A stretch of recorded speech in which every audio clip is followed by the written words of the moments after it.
কম্পাসের dead body বাড়িতে এলে কান্নায় ভেঙে পড়ে ঋতুজা ও বিহান। হ্যাঁ বন্ধুরা, এমনটাই দেখা যাবে। বিস্তারিত জানতে ভিডিওটিতে লাইক দিয়ে চ্যানেলটি সাবস্ক্রাইব করে শুরু থেকে শেষ অবধি দেখতে থাকো। গল্পের শুরুতেই দেখা যাবে বিহান কলেজে গিয়ে কম্পাসের কথা চিন্তা করতে থাকে আর বলতে থাকে, মা আমার কিন্তু মোটেও ব্যাপারটা ভালো লাগছে না, কারণ মেয়েটা তো সব জিনিসে পাকামি করে, তাই না? এখানে যদি কোনোভাবে এসে থাকে, ও যদি কোনোভাবে খবর পেয়ে থাকে সেই সূত্রে এখানে এসে যদি এর মধ্যে ওর কিছু হয়ে যায়, আমি কিন্তু নিজেকে বাঁচাতে পারবো না, আমি কিন্তু নিজে বাঁচবো না মা, আমি আগে তোমাকে এই কথাটা বলে দিচ্ছি। তখন এই কথা শুনে ঋতুজা বলতে থাকে, বিহান তুই আগে এমন কথা কেন বলছিস বল? কম্পাসের কিচ্ছু হবে না, কম্পাস কম্পাস একদম ঠিক থাকবে। এই বলেই তখন দেখা যায় বিহানকে জড়িয়ে ধরে ঋতুজা, জড়িয়ে ধরে বলতে থাকে, একদম চিন্তা করবি না, তোর কম্পাস তোরই থাকবে, তোর কম্পাস তোর কাছ থেকে কখনো দূরে যাবে না, আমি তোকে এটা এটা অ্যাপ্রিসিয়েট করতে পারি। ঠিক তখনই বিহানের চোখে পড়ে যায় কম্পাসের চশমা ও ব্যাগের অংশ। এটা দেখে বিহান আরো ভেঙে পড়ে। বিহান বলতে থাকে, মা এবার কি বলবে বলো? এগুলো তো কম্পাসের, তাই না? এটা কি তুমি অস্বীকার করতে পারবে? তখন এই কথা শুনে ঋতুজাও ভেঙে পড়ে। ঋতুজা বলতে থাকে, এটা এটা কিছুতেই হতে পারে না, কম্পাস কিছুতেই আমাদের ছেড়ে চলে যেতে পারে না। তখনই অফিসার এসে বলতে থাকে, ম্যাডাম দুঃখজনকভাবে দুটো ডেড বডি ওর ভিতর থেকে বের করা হয়েছে। সে দুটো ডেড বডি আসলে তার বোঝা যাচ্ছে না, এমন ভাবে ঝলসে গেছে, কিছুতে বুঝতে পারছি না ডেড বডি দুটো কার।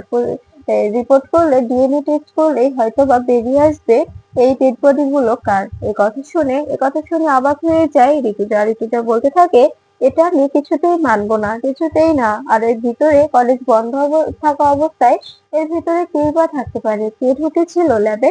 তখন দেখা যায়, তখন অফিসার বলতে থাকে, সেটা তো আমি বলতে পারছি না, কিন্তু দুটো ডেড বডি পেয়েছি আমরা। এরপরে এরপরে এই বলে তখন তখন ডেড বডি গুলো বের করে হসপিটালের উদ্দেশ্যে নিয়ে চলে যায় অফিসাররা। এরপরে বিহান ভেঙে পড়লে তখন রুদ্র বিহানকে সামলায় আর বলতে থাকে, বিহান এভাবে ভেঙে পড়লে কি করে হবে বল?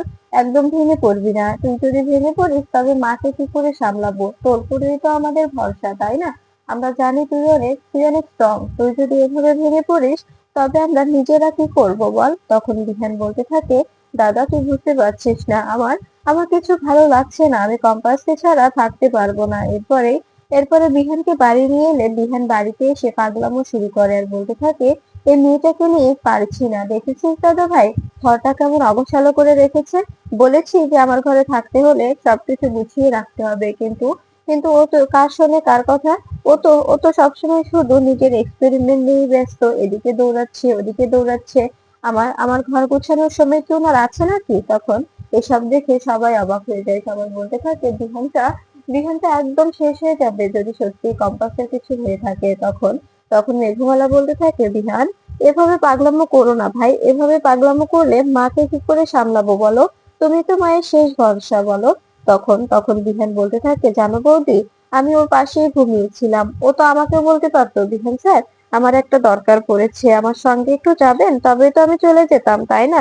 তবে তার আজকে এই দিনটা দেখতে হতো না। তখন এ কথা শুনে মেঘমালা বলতে থাকে, তুমি এসব কি বলছো? তুমি যদি ওখানে যেতে আজকে ওর মতো তো তোমারও অবস্থা হতো, তুমি কি বুঝতে পারছো সেটা? তখন এ কথা শুনে বিহান বলতে থাকে, হলে হতো, কি হতো তাই? তবে তো আমাকে এভাবে কষ্ট পেতে হতো না, তাই না? আমি তো কম্পাসকে অনেক কথা বলতে চেয়েছিলাম, ওর কাছে অনেক কথা বলার আছে আমার, কিন্তু আমি আমি তো ওকে একটা কথাও বলতে পারলাম না, তার আগেই তো আমাদের ছেড়ে চলে গেল। তখন দেখা যায়, তখন পৃথা বলতে থাকে, বিহান বাবা এই সংসার কখনো কম্পাসের মূল্য বুঝেনি, এ কারণে হয়তো বা কম্পাস আমাদের উপরে রাগ করে আমাদের ছেড়ে চলে গেছে। এরপরে এরপরে দেখা যায় ড্রয়িং রুমে চিৎকার করে কেউ বলতে থাকে, কোথায় আপনারা সবাই নিচে আসুন, ডেড বডি চলে এসেছে। এরপরে এটা শুনে মাটিতে বসে পড়ে বিহান ও ঋতুজা। তখন দেখা যায় সবাই মিলে ওদেরকে সামলিয়ে নিচে নিয়ে আসলে দেখা যায় ড্রয়িং রুমে একটি ডেড বডি রাখা হয়েছে। এটা দেখে ভেঙে পড়ে বিহান বলতে থাকে, এটা কার ডেড বডি? তখন দেখা যায় অফিসার বলতে থাকে, ওইটা আপনাদের সিকিউরিটি শিবুলালের ডেড বডি ছিল, আর এটা সম্ভবত আপনার ওয়াইফ কম্পাস ভৌমিকের ডেড বডি। এ কথা শুনে পুরো বাড়ি স্তব্ধ হয়ে যায়। এরপরে দেখা যায় বিহান বলতে থাকে, এটা যে আমার স্ত্রীর ডেড বডি, আপনারা কি করে বুঝলেন? আপনাদের কাছে কি কোনো প্রমাণ আছে, প্রুফ আছে? তখন তখন অফিসার বলতে থাকে, আমরা আমরা টেস্ট করেছি, টেস্ট করে আপনার ওয়াইফের সঙ্গে সবটা মিলে গেছে। এ কথা শুনে বিহান বিহান চিৎকার করে বলতে থাকে, আমি আমি এটা কিছুতেই মানবো না, আমি এটা কিছুতেই মানবো না যে কম্পাস আর আমাদের মাঝখানে নেই। আমি আমি কম্পাসকে ছাড়া বাঁচতে পারবো না মা। আমি আমি কম্পাসকে ছাড়া কিছুতে এক মুহূর্তও ভাবতে পারবো না, তুমি আমার কম্পাসকে এনে দাও। তখনই দেখা যায় মোনালিসা দৌড়ে দৌড়ে চৌধুরী বাড়িতে চলে আসে। সেখানে এসে বলতে থাকে, বিহান কি হয়েছে? আমি শুনলাম কম্পাসের নাকি কিছু হয়েছে, কম্পাস নাকি আর আমাদের মাঝখানে নেই। এ কথা শুনে অবাক হয়ে যায় সবাই। তখন তখন দেখা যায় বিহান বলতে থাকে, কি ব্যাপার মোনালিসা, কম্পাস মরে গেছে, তোমাকে এই খবরটা কে দিল বলো তো? তখন তখন দেখা যায় মুক্তি বলতে থাকে, মা সব জায়গায় তো নিউজ হচ্ছে। ঠিক তখনই অফিসার বলে ওঠে, কোথায়? এখনো তো এ ব্যাপারে কোনো নিউজ হয়নি। কম্পাস ভৌমিক মরেছে কিনা, কম্পাস ভৌমিক কি আসলে ইনি কিনা, এ ব্যাপারে তো কোনো কোনো কথাই হয়নি। তবে তবে আপনারা কি করে জানলেন যে কম্পাস মরে গেছে? এই খবরটা তো আমরা শুধুমাত্র এই যে বাড়িতে এসে এই মাত্র বললাম, এটুকুর মধ্যে তো আর উনি উনি শুনতেও পাননি আর আসতেও পারেননি। তার মানে উনি আগে থেকেই জানতেন। কেন? কিভাবে জানলেন আপনি? বলুন, কথা বলুন, চুপ করে থাকবেন না। ঠিক তখনই মেঘমালা বলে ওঠে, তার মানে তার মানে এসব কিছুর পেছনে মুক্তিমাসি আর মোনালিসার হাত আছে। আমি জানতাম যে এসব কিছুর পেছনে কেউ না কেউ আছে। এ কারণেই তো ও দৌড়ে এসে এমন কথা বলল। অফিসার, ওকে অ্যারেস্ট করুন, ওকে জেরা করুন, ও সবটা গদগদ করে বলে দেবে। তখন তখন মোনালিসা বলতে থাকে, বিশ্বাস করো বিহার, আমি কিছু করিনি। আমি আমি জাস্ট শুনলাম যে কম্পাসের নাকি কি হয়েছে, তাই আমি ছুটে এলাম, এটুকুই। আর এর বাইরে কিছুই নয়, তুমি আমাকে ভুল বুঝছো। তখন তখন বিহান কথা বলার অবস্থায় না থাকায় মেঘমালা বলতে থাকে, দেখতে পাচ্ছ না বিহান এখন কথা বলার অবস্থাতে নেই, তুমি কেন ওকে বারবার ডিস্টার্ব করছো? আর তোমাকে না বলে দেওয়া হয়েছে তুমি এ বাড়িতে আসবে না? তবে তবে কোন মুখে নির্লজ্জের মতো এ বাড়িতে এসেছো বলতে পারো? তখন তখন দেখা যায় এ কথা শুনে মোনালিসা বলতে থাকে, আমি শুধু বিহানের অবস্থার কথা ভেবে এখানে এসেছি, যে বিহান বিহান কোনোভাবে ভেঙে যদি না পড়ে, আমি যদি ওর পাশে থাকি, ও একটু স্ট্রং থাকতে পারবে। এ কথা শুনে হাসতে থাকে মেঘমালা বলতে থাকে, তুমি তো শুধু সুযোগ খোঁজো, তাই না মোনালিসা? সুযোগের সদ্ব্যবহার করো। তুমি ভেবেছো যে এখন কম্পাস নেই, তার কারণে তুমি ছুটে এসেছো কম্পাসের জায়গাটা নিতে, কিন্তু কিন্তু কিছুতেই তুমি কম্পাসের জায়গা নিতে পারবে না, কিছুতেই না। বিহানের দেখাশোনা করার জন্য, বিহানকে সামলানোর জন্য বিহানের পরিবার আছে, আমরা আছি।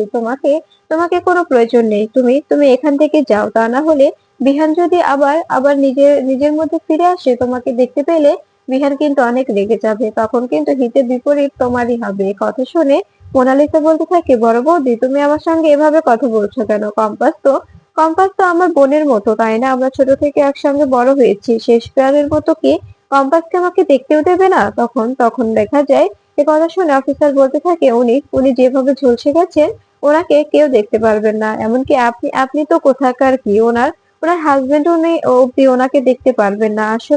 আসলে শরীরটা এভাবে পুড়েছে, ওতে ওতে কোনো চিহ্ন দেখা যাচ্ছে না, কিন্তু কিন্তু যদি আপনারা দেখেন তবে নিজেরাই ভয় পেয়ে যাবেন, তাই চাচ্ছি না আপনাদের কাউকে দেখাতে। এ কথা শুনে দেখা যায় মোনালিসা চুপচাপ দাঁড়িয়ে থাকে। এরপরে মেঘমালা বলতে থাকে, কি হলো মোনালিসা, তোমাকে এখান থেকে যেতে বলা হয়েছে, কথা কি তুমি বুঝতে পারো না? তখন তখন মোনালিসা সেখান থেকে বেরিয়ে যায়। এরপরে এরপরে মুক্তি বলতে থাকে, কি ব্যাপার মেঘমালা, তুমি এভাবে কথা বলছো কেন মেয়েটার সঙ্গে? তুমি তো দেখতেই পাচ্ছ যে কম্পাস যদি না থাকে বিহানের অবস্থা কি হয়েছে। এখন তো বিহানকে সামলাতে মোনালিসারই দরকার, তাই না? মোনালিসাই তো বিহানকে সামলাতে পারবে। বিহান যদি মোনালিসার কাছে চায় তবে তো একটু একটু বেটার ফিল করে। তখন তখন মেঘমালা বলতে থাকে, সেটা সেটা আমরা বুঝে নেব, ও কার সঙ্গে থাকবে, তার তার কে ও টেক কেয়ার করবে, সবটা আমরা আমরা ডিসাইড করবো। তুমি নয়, তুমি এবারে কেউ নয়, তুমি শুধুমাত্র একজন আশ্রিতা। এরপরে দেখা যায় ঋতুজা চিৎকার করে বলে ওঠে, হয়েছে, অনেক হয়েছে তোমাদের তর্কাতর্কি, আর প্লিজ এরকম করে নিজেদের মধ্যে ঝামেলা করো না, ভালো লাগছে না আমার আমার আমার আমার কম্পাসটা কোথায় মেঘমালা? আমার কম্পাস কোথায়? আমার কম্পাসকে এনে দাও, আমি আমার কম্পাসকে ছাড়া কিছুতেই বাঁচতে পারবো না। কম্পাস আমার আমার জীবনের সব। কম্পাসকে ছাড়া আমি আমি এক মুহূর্তও ভাবতে পারি না। আমি আমার নিজের ছেলেদের থেকেও ওই মেয়েটাকে বেশি ভালোবাসতাম, আর ওই মেয়েটা আমাকে এভাবে ফাঁকি দিয়ে চলে যাবে, এটা আমি মেনে নিতে পারবো না। তখন মেঘমালা বলতে থাকে, মা একটু শান্ত হন, একটু শান্ত হন, দেখবেন আমাদের কম্পাস অবশ্যই ফিরে আসবে। এটা কম্পাসের ডেড বডি হতেই পারে না, কম্পাস কিছুতেই আমাদের ছেড়ে যেতে পারে না, কম্পাস একজন লড়াকু মেয়ে, ও যদি ওখানে যেও থাকে অবশ্যই ওখান থেকে বেরিয়ে গেছে, আমার বিশ্বাস দেখবেন কম্পাস ঠিক ফিরে আসবে। তখন এই কথা শুনে দেখা যায় মেঘমালার কথা শুনে ঋতুজা হাসতে থাকে আর বলতে থাকে, তুমি ঠিক বলছো তো, তুমি ঠিক বলছো, তবে আমি কাঁদছি কেন? আমি অযথা কাঁদবো না। বিহান, তুই কাঁদছিস কেন? কাঁদবি না। কম্পাস কম্পাস আসবে তো, কম্পাস ওখান থেকে বেরিয়ে গিয়েছিল, এই যে বড় বাবা বলছে। তখনই এই কথা শুনে অবাক হয়ে যায় মেঘমালা। মেঘমালা বলতে থাকে, আমি এখন কি করব? এদেরকে কি করে সামলাবো? কম্পাস, তুই কোথায়? প্লিজ ফিরে আয়। এভাবে এভাবে আমাদের ছেড়ে চলে গেলে এই মানুষ দুটোকে আর বাঁচানো যাবে না, মানুষ দুটো একদম মরে যাবে। তখন এই কথা শুনে দেখা যায় রুদ্র বলতে থাকে, বিহান, তুই এভাবে এভাবে ভেঙে পড়িস না ভাই, এভাবে ভেঙে পড়লে কি করে হবে বল? তুই যদি নিজেকে এভাবে এভাবে তিলে তিলে শেষ করে ফেলিস, তবে তবে কি করবি? কম্পাস যদি ফিরে আসে, তোর এই অবস্থা দেখে কম্পাস তো কষ্ট পাবে, তাই না মা? তুমি যদি এভাবে ভেঙে পড়ো, কম্পাস কিন্তু তোমাকে অনেক বকুনি দেবে। তুমি কিন্তু বুঝতে পারছো না কম্পাস এসে তোমাকে তোমাকে কি করতে পারে। তখন তখন যে কম্পাস অনেক কষ্ট পাবে, বলবে যে আমি ছিলাম না, আর মায়ের মায়ের এরকম অবস্থা করেছো তোমরা, আমাদেরই তো বকাবকি করবে। তাই তুমি একদম একদম ভেঙে পড়বে না, দেখবে আমাদের কম্পাস অবশ্যই আমাদের মাঝখানে ফিরে আসবে। তখন এর কথা শুনে দেখা যায় বিহান বলতে থাকে, সত্যি বলছিস দাদা ভাই, কম্পাস ফিরে আসবে? যদি কম্পাস ফিরে আসে, তবে আমি তোকে কথা দিচ্ছি, এবার এলে আমি সঙ্গে সঙ্গে কম্পাসকে সবটা বলে দেবো যে আমি কম্পাসকে কতটা ভালোবাসি। ওকে আর আমি কখনো দূরে যেতে দেব না, ওকে আর আমি কখনো কষ্ট পেতে দেব না। আমি ওকে বুকের মাঝে আগলে রাখবো, আমি ওর সবসময় ছায়ার মতো পাশে থাকবো। ও যেখানে যাবে আমি সেখানেই যাবো, ওকে আমি একা কোথাও যেতে দেব না। তখন তখন বিহানকে রুদ্র সান্ত্বনা দিতে থাকে আর বলতে থাকে, হ্যাঁ, একদম একদম কম্পাস এলে তুই কম্পাসকে কোথাও যেতে দিবি না, কম্পাসকে নিজের কাছে রেখে দিবি। মেয়েটাকে ভালোবাসার কথা বলে দিবি যে তুই ওকে কতটা ভালোবাসিস। এ কথা শুনে দেখা যায় অখিলেশ বলতে থাকে, প্লিজ বিহান, তুই এভাবে এভাবে ভেঙে পড়িস না, আমার বিশ্বাস এটা কম্পাস কিছুতেই হতে পারে না। তখন তখন দেখা যায় বিহান বলতে থাকে, তুমি একদম কথা বলবে না, তুমি কম্পাসের ব্যাপারে কথা বলবে না, কারণ কারণ তুমি কখনো কম্পাসকে বোঝোনি, কম্পাসকে মেনে নাওনি, সবসময় তো ওকে মেরে ফেলতে চেয়েছিলে, আর যদি মরে যেও থাকে তবে তো তোমার খুশি হবার কথা, তাই না? তুমি কেন এখানে সান্ত্বনা দিতে এসেছো বলো তো?